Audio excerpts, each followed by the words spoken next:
We're following breaking news because Maine was just rattled by what is, for us, a pretty strong earthquake. The U.S. Geological Survey reporting a magnitude 3.9. That's about 8 miles off the coast of York Harbor. That's down from the initial measurement that came in of a 4.1. I'll tell you, we certainly felt it here in Westbrook, and we are getting reports of shaking from all over southern Maine and New Hampshire.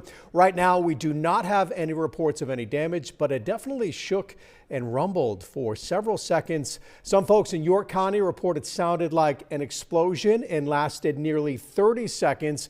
Again, a magnitude 3.9 earthquake just off the southern coast of Maine.